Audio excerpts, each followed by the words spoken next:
Welcome students, welcome to the class. So बहुत बहुत स्वागत है आप सभी क्लास 12 स्टूडेंट्स का हमारे नए सेशन में 21-22 में।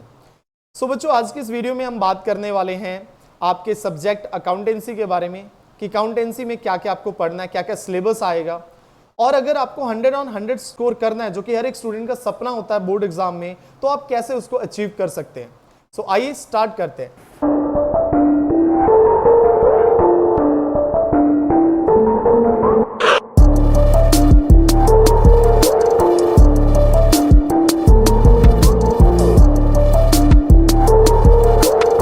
सो आइए क्लास 12 अकाउंटेंसी के सिलेबस के बारे में बात करते हैं। सबसे पहले आपका 100 मार्क्स का एग्जाम होता है बच्चे, और 100 मार्क्स के एग्जाम में 80 मार्क्स की थ्योरी होती है। थ्योरी का मतलब यहाँ पे बच्चे है आपके रिटन एग्जाम से। जो बोर्ड आपका एग्जाम लेता है ना रिटन में, वो 80 मार्क्स का होता है और 20 मार्क्स आपके स्कूल के हाथ में होते हैं, राइट है। और यहां पर बिल्कुल चिंता करने की बात नहीं, 20 में से 20 लग जाते हैं।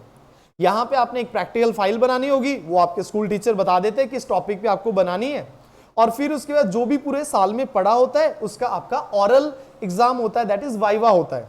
और साथ ही साथ आपका रिटन एग्जाम भी ले लेंगे, जहां पर वो भी एक फॉर्मेलिटी होती है। इन शॉर्ट 20 में से 20 मार्क्स आपके कहीं जाते नहीं है। और अगर कोई एवरेज स्टूडेंट है, वीक स्टूडेंट है, वहां पे भी हमने ये देखा गया है कि 18 या 19 तो लगते ही लगते हैं। फिर बात करेंगे 80 मार्क्स की एग्जाम की। ये जो 80 मार्क्स का एग्जाम होता है, आपका रिटन एग्जाम होता है, इसमें 85% न्यूमेरिकल्स होते हैं। न्यूमेरिकल्स का मतलब है जहां पे थ्योरी आपको याद नहीं करना, कुछ भी आपका अंडरस्टैंडिंग है। आपको जर्नल एंट्रीज करनी है, आपको अकाउंट्स बनाने हैं, फॉर्मेट्स बनाने हैं, है ना।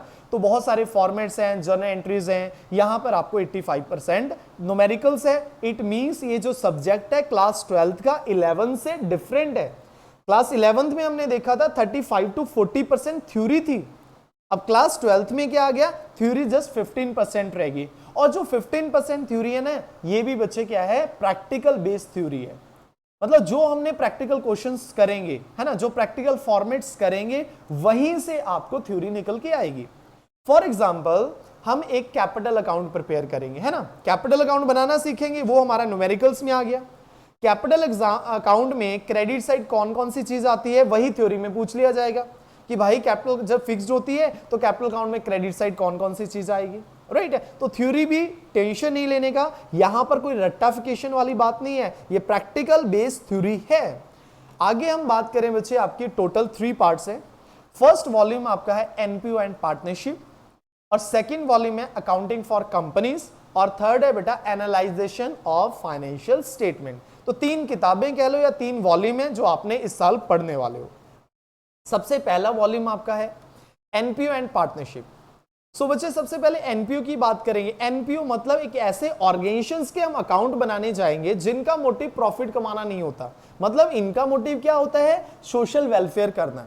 जो सोशल वेलफेयर के मकसद से ऑर्गेनाइजेशन क्रिएट किए गए होते हैं, उन सभी का हिसाब किताब हम यहां पर करेंगे, और वो 10 मार्क्स का है।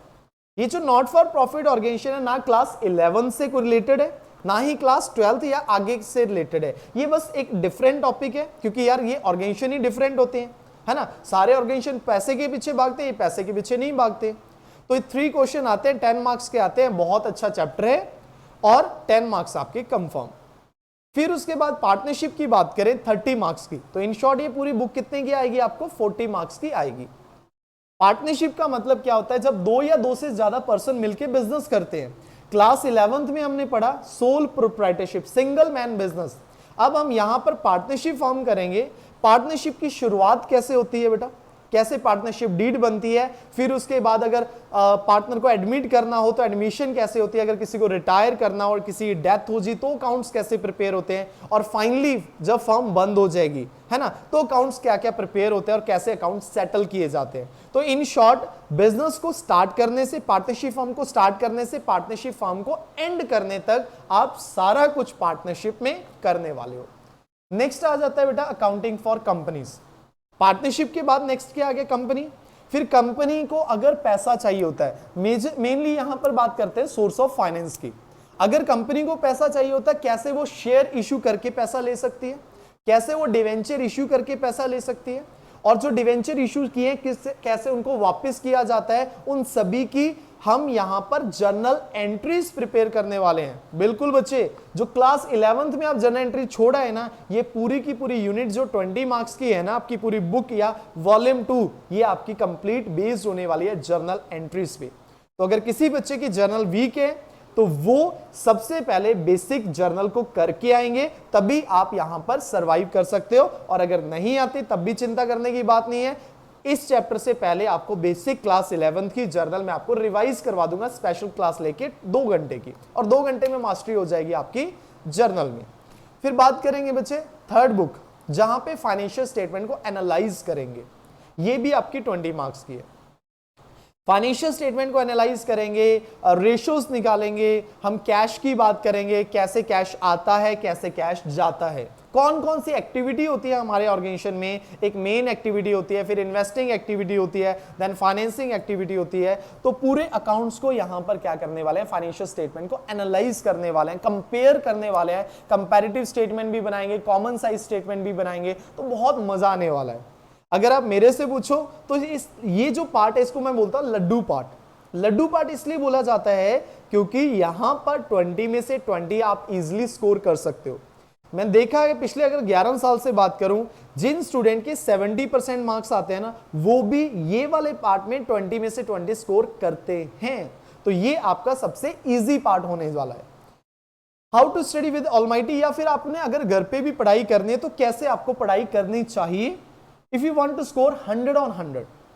मैं इतने कॉन्फिडेंस से इसलिए बोल रहा हूं क्योंकि पिछले 4 साल से बात करें, मैं पढ़ा पिछले 11 साल से रहा हूं, बट 4 साल से कॉन्टिन्यूसली बेटा मेरे स्टूडेंट्स 100 on 100 स्कोर कर रहे हैं, अकाउंट्स में, इकोनॉमिक्स में, बीएसटी में।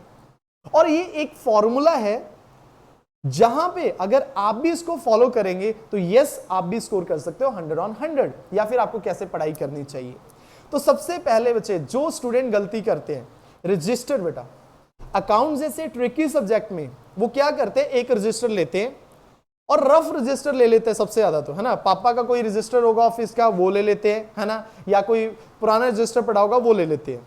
तो सबसे पहले तो मैं आपको बताऊंगा कि आपको मिनिमम 2 रजिस्टर मेंटेन करने हैं बेटा, मिनिमम 2 रजिस्टर मेंटेन करने हैं।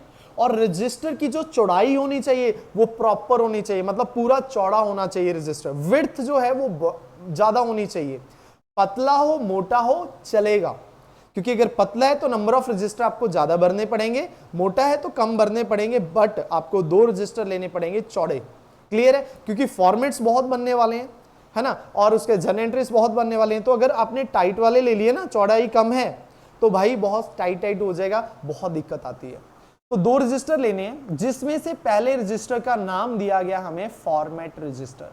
क्या नाम है, फॉर्मेट रजिस्टर। इसे कॉन्सेप्ट रजिस्टर भी बोल देते हैं बच्चे, कॉन्सेप्ट रजिस्टर या फिर फॉर्मेट रजिस्टर, जिसमें आप सिर्फ और सिर्फ अपने कॉन्सेप्ट्स लिखेंगे। क्लियर है, जैसे फर्स्ट चैप्टर एनपीओ है, एनपीओ में जो मेन कॉन्सेप्ट्स है, हाउ टू कैलकुलेट सब्सक्रिप्शन, है ना, और उसके मेन नोट्स, है ना, जो मैं आपको लिखवाऊंगा कि हाँ भाई ये वाले टॉपिक में ये चीज आपको ध्यान में रखनी है, वो सारे के सारे फॉर्मेट, सारे के सारे नोट्स आप इस कॉन्सेप्ट रजिस्टर में लिखोगे। और जो कॉन्सेप्ट रजिस्टर होना चाहिए ना, ये आपका सबसे साफ सुथरा और सबसे बढ़िया होना चाहिए। और अगर वो स्पाइरल वाला आता है ना, जो व्हाइट कलर में स्पाइरल वाला आता है, अगर वो ले सकते हो सबसे बढ़िया, क्योंकि जितना अच्छा होगा बार बार खोलने का मन करेगा, राइट ना। और ये कॉन्सेप्ट रजिस्टर हेल्प क्या करेगा, ध्यान से देखिएगा। कॉन्सेप्ट रजिस्टर हेल्प करेगा आपके रिवीजन में।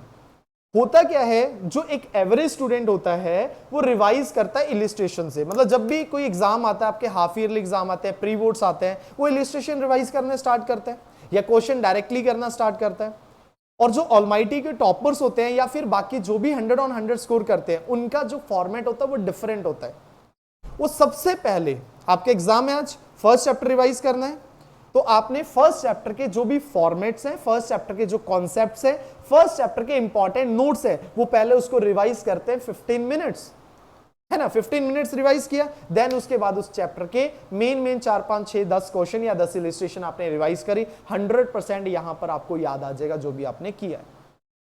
क्लियर है, तो फॉर्मेट रजिस्टर, कॉन्सेप्ट रजिस्टर आपकी ये हेल्प करेगा। दूसरा आपका रजिस्टर होना चाहिए नॉर्मल, जो आपका class work plus homework register है।